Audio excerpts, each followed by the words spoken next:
The letter written in a hand the writer could not read. On material surfacing from the unconscious. A scribe woke one morning to find on his desk a letter. He was a careful man.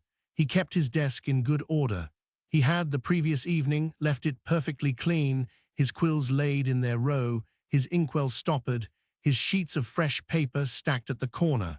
He had locked the door of his small study from the inside when he had gone to bed. He had latched the window. He had, in his 50-year career, never lost an object from the desk, nor had he, in his 5 years in this particular study, ever found one that he had not himself placed. The letter was in his own handwriting. It was addressed to him, in his own hand, on the front of the folded paper, with the courtesies he himself used in addressing letters, to the scribe, in his house, in his study, at his desk. The address was so particular that it could only have been written by someone who knew his arrangements intimately. The someone, on the evidence of the handwriting, was himself. It was written in a script he could not read. He unfolded the letter and looked at its contents. The script was not, in any obvious way, a foreign alphabet. The letters had the cadence of a language. They curled, they paused, they grouped themselves into words and sentences, but he could not read them. He could not even, on close inspection, identify which language they belonged to. They were somehow more like writing than any specific writing. He examined the paper. It was his paper. He examined the ink. It was his ink. He examined the table. There was no sign that anyone had entered the room. The window was still latched. The door was still bolted from the inside. There were no footprints on the rug. He had checked carefully, having dusted the rug the morning before. There was no smell of any visitor. There was only the letter in his hand on his desk, addressed to him. He took the letter that afternoon to a linguist who lived in the next street. The linguist was a scholar of some reputation. He was a man who had collected over 40 years samples of every script in the known world. He examined the letter for an hour. He took out his own books and compared characters. He held the paper to the lamp. He shook his head. "I do not know this script," he said. "And I know all the scripts. Could it be a code? It could, but a code is, by its nature, in some recognizable script with the letters rearranged. This is in no script I have ever seen. It is, in some way I cannot explain, more like writing than writing should be, as if someone had distilled, from all the scripts of the world, the essence of script itself, and used that essence to write. And the handwriting." Linguist looked at the scribe's own daily writing, which the scribe had brought as a sample. He compared. "It is your hand," he said, "without question, but I do not understand how. You cannot, by your own account, read what you have written. The hand has written what the hand cannot read." The scribe took the letter the next day to a priest of his parish. The priest held the letter to the candle. He smelled it. He prayed over it. He shook his head. "It is not the work of demons," he said. "I have read of demonic writings. They have a quality of malice. This letter has no malice. It is also not the work of angels. Angelic writings have a quality of urgency. This letter has no urgency. It is somehow of you, but of a part of you the parish has no name for. I would suggest you consult an old hermit who lives in the desert 2 days east. He is not exactly a priest, but he knows things the priests do not." The scribe rode east. He came, on the 3rd day, to a small mud hut at the edge of a wide, dry plain.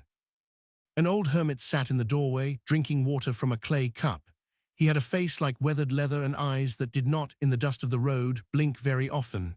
The scribe presented the letter. The hermit looked at it. He did not, like the linguist, take an hour. He looked at it for perhaps a minute. He handed it back. "It is yours," he said. "Learn it. Can you read it?" "No, I do not need to. I have already learned my own. You have not learned yours. The letter is in the script the deep part of you uses to write to the surface. The surface, which is what you have been all your life, does not, by training, read that script. You will have to learn it. Most do not in their lives ever learn it. They burn the letter, or they file it, or they take it to old hermits and ask the old hermits to read it. I will not read it. The reading is the work. Go home, begin. How do I begin? Sit with it every evening. The script will, over time, become familiar.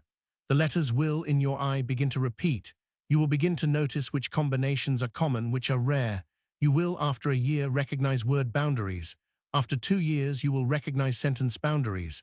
After 3, you will begin to guess at meaning. After 4, you will know by feel whether a passage is a question or a statement. After 5, you will read individual sentences. After 6, you will read passages. After 7, if you are diligent, you will read the whole letter.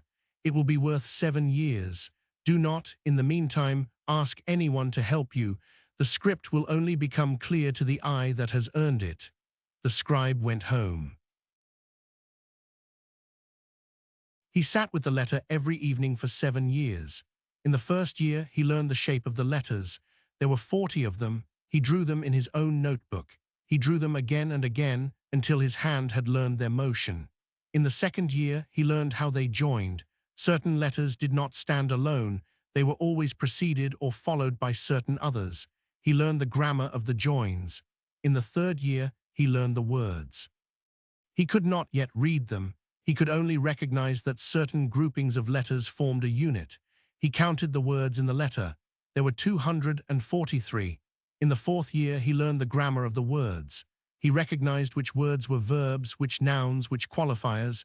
He could not yet attach meanings. In the fifth year, he began to attach meanings. They came, in the way meanings come, as feelings before they were certainties.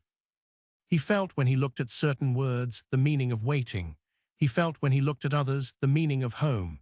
The meanings, when he wrote them down, did not align with any words in his own language. They were somehow larger. In the sixth year, he could read sentences. In the seventh year, in the late autumn, on a still evening, he sat down at his desk and read the letter through. The letter said, "You knew all of this before you began to learn. You have spent 7 years remembering what you already knew. The reading is not the prize. The remembering is. You are now ready to be the one who writes the next letter to himself. The next letter will come to you on a morning some years from now. You will recognize it this time. You will not need a linguist. You will not need a priest. You will not need to ride to the desert. You will sit down with it that morning. You will read it. The reading will take, this time, an hour rather than 7 years. You will, after the reading, understand that the next letter has been written by the same hand. The hand is yours. The hand is also not yours. The hand is the way, the deep part of you writes to the surface. The deep part has been writing all your life. You have until now not received the letters. They have piled in some inner place unopened. The reading of this one letter has opened in you the capacity to read the others. You will, in your remaining years, receive perhaps 100 more. You will read them all. You will be, by the end of your life, a different kind of scribe than the one you began as.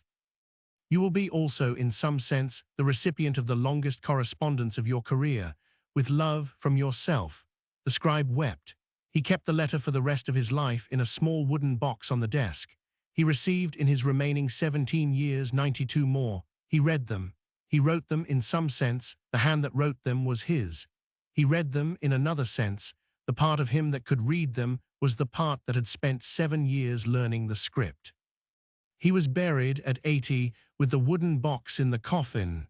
The letters are, in some province, still in the box, in the ground. The deep part, presumably, is still writing.